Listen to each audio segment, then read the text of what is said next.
那我们国民党其实过去有很辉煌的传统，但国民党还真的没有出过一个工人家庭的主席，对不对？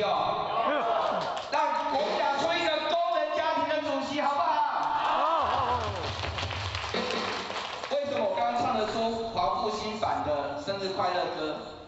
刚刚苏梅姐有讲，我哥哥就是职业军人，他是中正预校政治作战学校。哥哥为什么要从军？两个原因。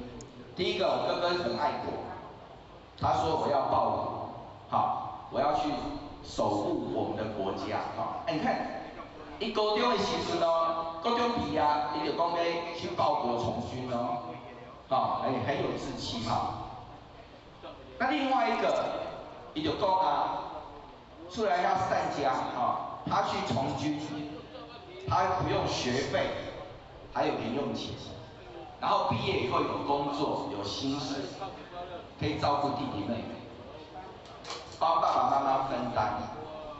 所以我的哥哥，他就是成为我们的黄埔军人，职业军人。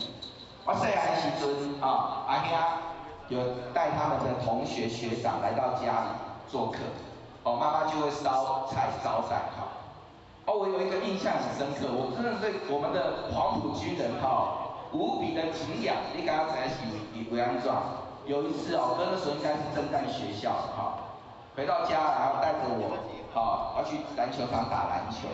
我有个表妹长得很漂亮，就陪我们一起去结果那个表妹走得比较前面，她在路上被流氓骚扰，流氓就调戏她。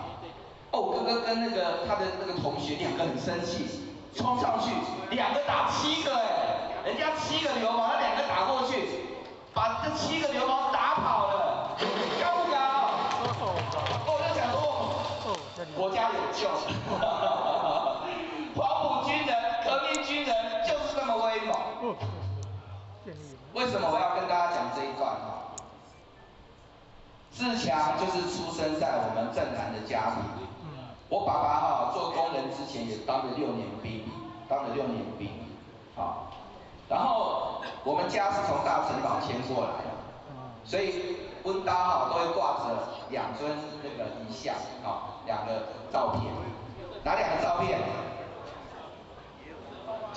蒋中正跟谁？蒋经国。